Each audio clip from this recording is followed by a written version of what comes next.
La promesse d'un soir de grâce peut-être ici à Beaublanc et l'ambition évidemment pour Limoges de relever la tête après l'affront subi la semaine passée. Une leçon de handball, en tout cas une leçon offensive vécue à contre-temps par une équipe aixoise inspirée. Bien évidemment.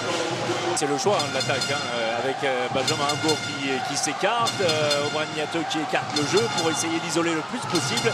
Erstich, oh la cheville pour Nicolas Nieto. Vous allez voir, c'est la réception, regardez là, ouais. Le pied qui reste en porte-à-faux de l'autre côté. Allez, oui.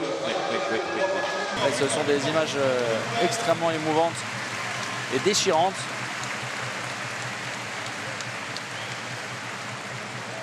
Pour celui qui se faisait évidemment un bonheur absolu de retrouver Dunkerque. Il est bon également de jouer avec la profondeur. Le tir sur le poteau 7 récupéré par Benjamin Hambourg.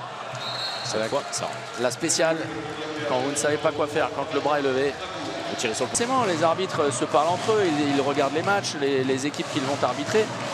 Souvenez-vous, Sokolic, qui désormais n'est plus à Toulouse, au tout départ de sa carrière française, pareil, il était systématiquement exclu pour 2 minutes.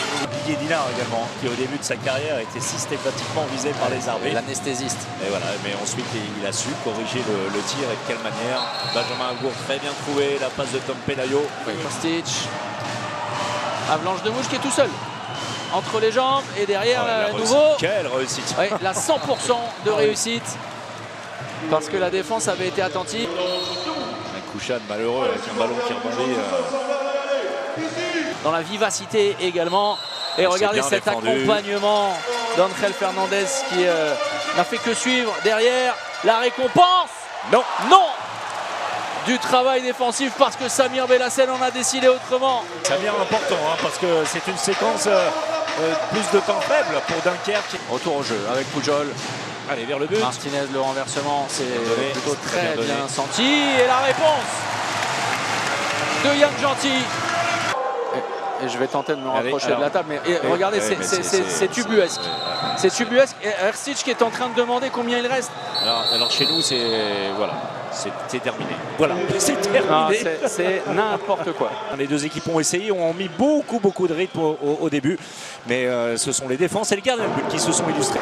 Et dans une incompréhension, une nouvelle fois, assez singulière, eh bien Limoges mène 13-11 à la pause.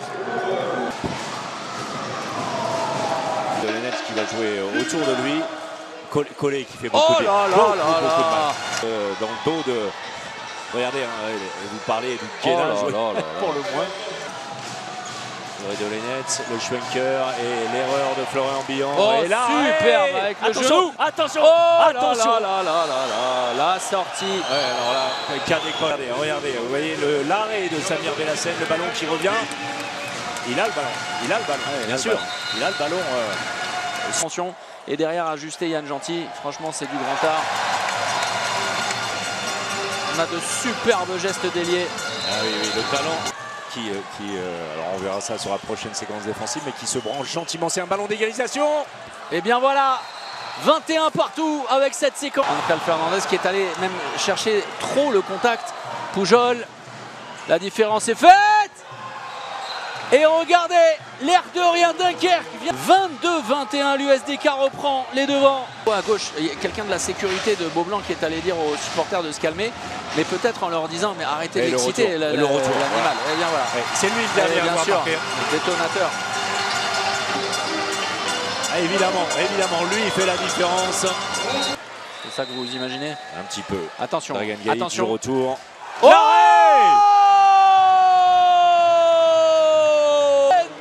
à nouveau qui met en échec un tireur limougeot. Pujol, Krag, Pelayo, la bonne défense limougeot.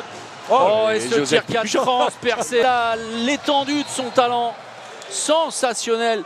Et Aubé Niato va aller jouer le 1 contre 1. Alors face à Kouchan ou Erstich, 4 passes au maximum, il va y aller directement. Niato, le ballon perdu. Et il reste un temps mort. Il reste un temps mort posé immédiatement par Alberto Entrerios. La remise en jeu, Lombroso, il faut se hâter. Attention à la solution. Collet, là le dernier arrêt. Samur Bellassem qui vient offrir la victoire à Dunkerque. Au bout du suspense, au buzzer, comme un symbole. Samur, version infranchissable, qui aura mis des truelles à la place des mains et qui permet à l'USDK de gagner 27-26. Franchement, je vais te dire un truc, Thomas, j'ai même pas envie de parler de ma perf. Parce que je me souviens de matchs qu'on a vécu, des scénarios comme ça, et on n'a jamais eu les tripes d'aller chercher ça. Et cette année, c'est ce qui s'est passé. Même si la semaine dernière, c'était quand même une assez grosse victoire contre Toulouse, c'est aussi des tripes qu'on est allé chercher. Et c'est là où je suis fier des mecs, c'est collectivement, il y a eu un changement d'état d'esprit, un déclic. Et j'espère que ça fera la diff sur cette saison en entier, quoi. Et qu'on l'aura toute la saison. Mais en tout cas, je suis très fier du collectif. Alors dans le contenu, avant encore de parler de vous, mais c'est vrai que vous avez brillé la semaine dernière offensivement. Il y a eu parfois des approximations. Ce dernier ballon perdu de manière incroyable par OB. Mais effectivement, défensivement, alors vous faites le dernier arrêt, mais vous avez parfois trouvé des ressources pour empêcher justement Limoges d'évoluer, même si Yoav Lombroso vous a un peu embêté. Bien sûr, même s'il y a un tir à la fin, c'est exactement ce qu'on a demandé au temps mort. On voulait amener tous les tirs extérieurs. C'est là où j'ai le plus performé dans le match. Et s'il fallait prendre un shoot quelque part, s'il fallait qu'on reçoive un shoot quelque part, c'est ce côté-là. Donc voilà, on a eu les ressources. On aurait pu péter les plombs sur une paire de balles comme ça, hasardeuse. Mais voilà, tout de suite, le temps mort, on s'est recentré. On a dit, on fait ça, on amène là. Si on doit prendre un tir, on interdit forcément le meilleur buteur de l'histoire du championnat de notre côté. Et voilà, donc je suis content, on a joué avec notre tête et le reste. Voilà, les tripes évidemment. Hein. On va retrouver Yann Gentil qui nous fait le plaisir d'être avec nous. Yann, c'est vraiment très frustrant. Vous menez 3 longueurs, un temps mort posé par l'USDK, et puis votre jeu se délite, vous ne trouvez plus de solution. Néanmoins, vous revenez à hauteur. Ce sont dans les détails que les choses se cachent souvent, ce qui sans doute doit accentuer votre déception ce soir. Ouais, forcément, parce que on sent qu'on a le match bien en main, qu'on les contrôle, qu'on les malmène. Samir, après, il se réveille un petit peu, il nous fait mal en fait sur la fin. Et après, suite à la défaite la semaine dernière, on n'avait presque pas existé du match. On s'est dit qu'il fallait qu'on se rattrape et qu'on soit déjà meilleur défensivement. Je pense que déjà on l'a été, c'est déjà un point positif. On est une équipe qui se construit, donc ça vient pas comme ça. Forcément, avec ce qu'ils ont vécu l'année dernière, et la série de défaites, on sent cette année que le ballon il coûte cher vers la fin de match. On a du mal à être serein et à poser un jeu stable. Je pense que vous l'avez vu, et ce qui donne des approximations et des tirs un petit peu pris à la va-vite.